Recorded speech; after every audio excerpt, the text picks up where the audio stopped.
He comes home on a cold evening, the city lights like a scattering of coins across the river. The jet lag is knotted in his shoulders, but the house smells the same: lemon polish and old money and the faint trace of his wife's perfume. He expects silence and servants moving like soft shadows behind doors. He expects the usual: the hum of machines, the polite choreography of a life built to avoid anything messy. What he does not expect is to see his son kneeling on the curb outside the garage, a paper cup in his hands, lips cracked, coat too thin for the weather. The boy is not a stranger. Something about the jawline, the way he tilts his head when he listens, all those private, shared gestures, strike him like a memory. For a moment he thinks it's impossible.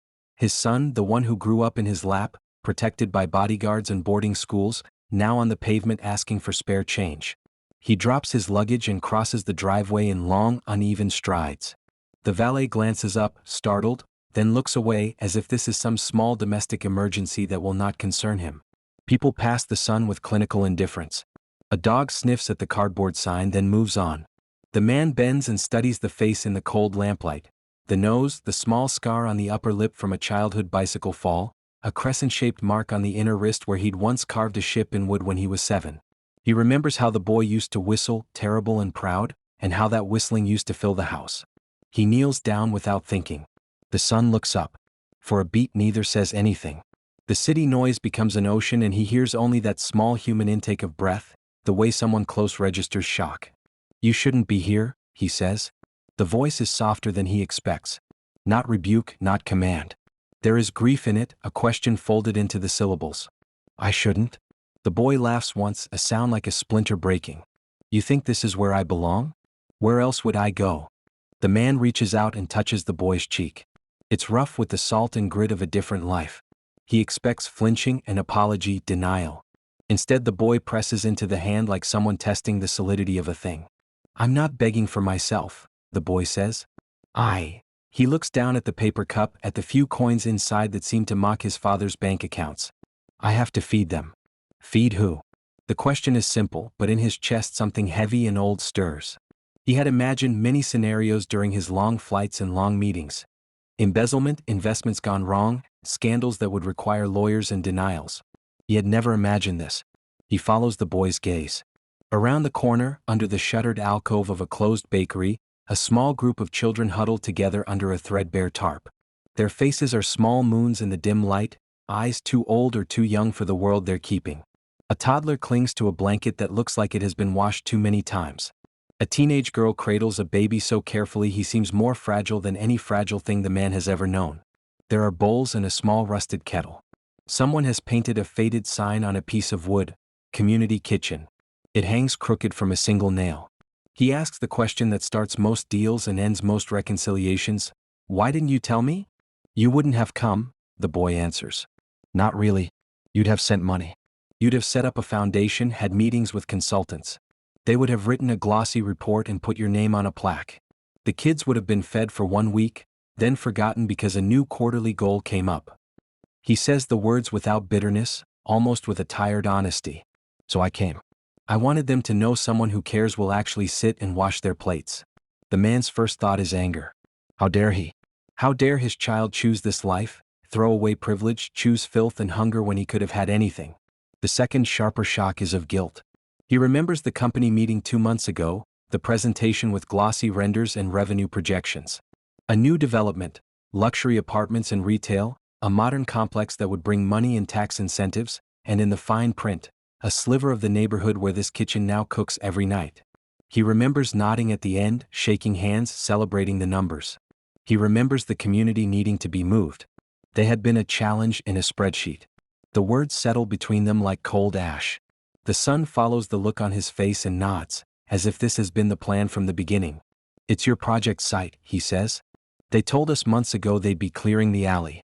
I started bringing food. I started listening. They had names. They had stories. Some of them worked odd jobs. Some had families who were split across cheap rooms. They thought no one would notice them if they didn't complain. So I noticed." The man thinks of handshakes in glass rooms. He thinks of a map with a red pin stuck where the alley sits. He thinks of the faces that would be moved, the legal notices to be posted, the temporary housing that would never materialize. He thinks of his own life made of choices that were never raw enough to bleed. Why didn't any of you come to me? He asks again more softly. Why didn't you tell my office? We could have. We tried, the boy interrupts. We tried to talk to the clerk at your office. They gave us a letter to address concerns that read like this: We are committed to community engagement. They put it in a folder and closed the door. The day they came with surveyors, they were polite. They smiled. They asked us to sign paper that made us sound grateful for a new walkway. I asked a woman if she could live in one of these new apartments. She laughed. She said the rents would be measured in currencies her tongue does not spend. The man feels lightheaded. He sees the charts again, but now they are not numbers. They are faces, each one a ledger entry he'd failed to reconcile. He thinks of how often he had equated growth with progress and progress with virtue, never once asking who pays the price. Why begging, he asks, a question halfway between practical and performative. Why not tell me who you are? I could change it. I'll shut the project down. We'll find another site. The boy smiles a small, incredulous smile. You could, and then we'd have a new problem. You'd do it in a way that fixes the math. You'd hire people to manage the transition. You'd give them contracts that sound fair. They'd leave with a check and a form to initial, and they'd call it compensation.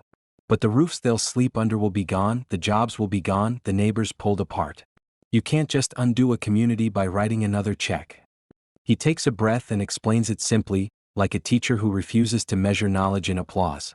Remember when you used to take me to the docks? You'd say, if you want to help, you have to be in the water. You can't be on the shore throwing lifelines and not getting wet. I wanted to know what it was like to get wet. He had always loved that boy's stubbornness. It had been the spark in late-night debates, the reason he had paid for art lessons and risky college majors. He had never imagined it would set the boy against him like this. A silence settles that isn't empty. The children under the tarp come forward cautiously. The toddler reaches for the man's shoelace. The teenage girl holds out a warm paper cup and says nothing, offering the unremarkable gift of trust. He takes it. The tea inside is thin but sweet, and it tastes like something that cannot be purchased.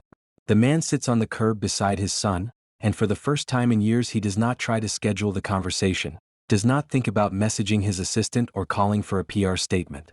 There will be no statement. There will be only the night, the trolley of car lights, the breath of people close enough to touch. Tell me everything, he says. He listens while the boy speaks, not a prepared speech but a litany of small cruelties. Families evicted without notice, a mother who sold her wedding ring to buy milk, an old man who worked in the same factory for 30 years and woke up one morning to a lock on the gate and a notice on the wall. He speaks of volunteers who came with good intentions and left when life didn't fit into a weekend. He speaks of the children who cannot study because the roof leaks on school books, of a clinic that closed when funding dried up, of a teacher who knitted socks for the winter. As he listens, the man realizes the scale of his culpability. Not from intention but from negligence. The projects, the meetings, the priorities, they had created an ecosystem that rewarded distance. He had outsourced empathy to charities and CSR teams. He had congratulated himself for giving while remaining untouched by the cost. Now the cost stands before him with a scraped knee, and the math is suddenly as simple as hunger. He stands and walks to the closest street vendor, buying bread and fruit with the few bills in his wallet that are not corporate wire transfers. He brings them back and the children unwrap the food as if it's treasure.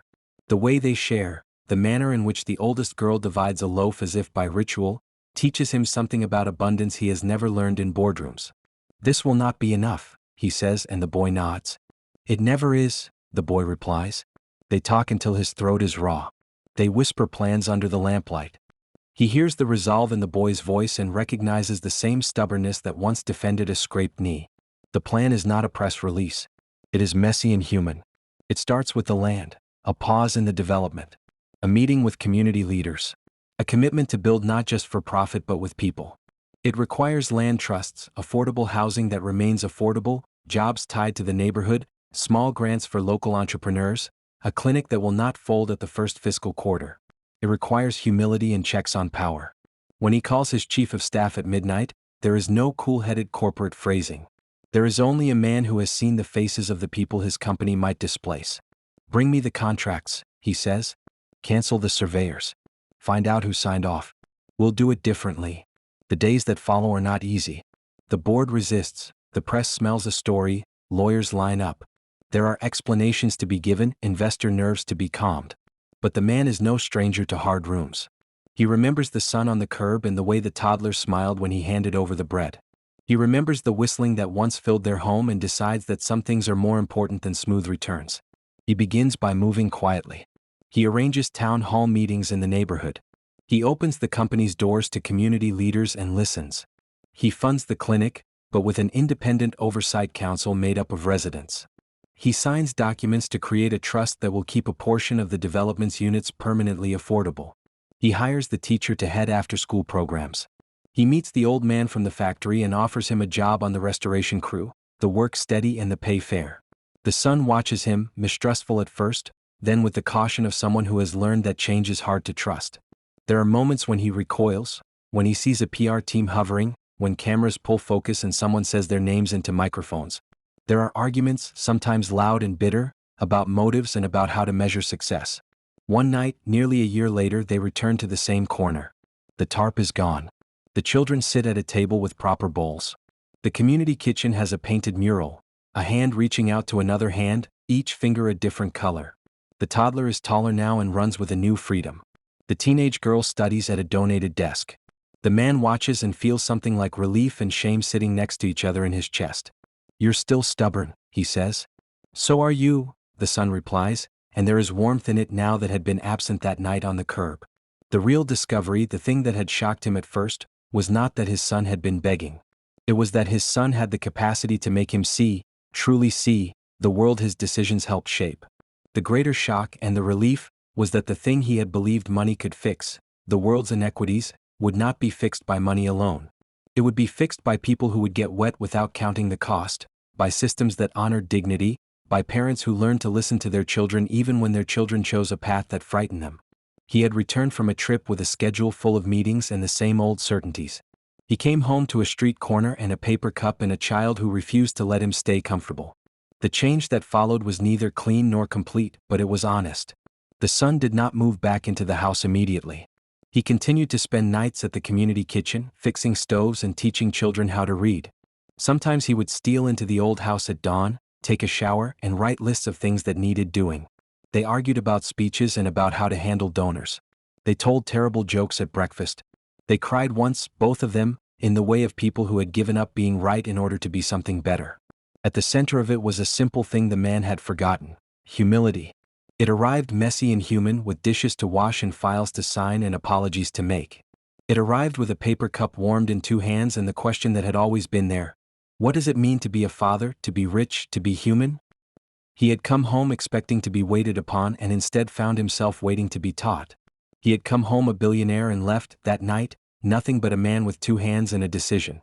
The city lights still glittered like coins, but now when he looked at them he saw not wealth to be counted but patches of light to be joined by others, a neighborhood stitched back together by people who had learned how to stay.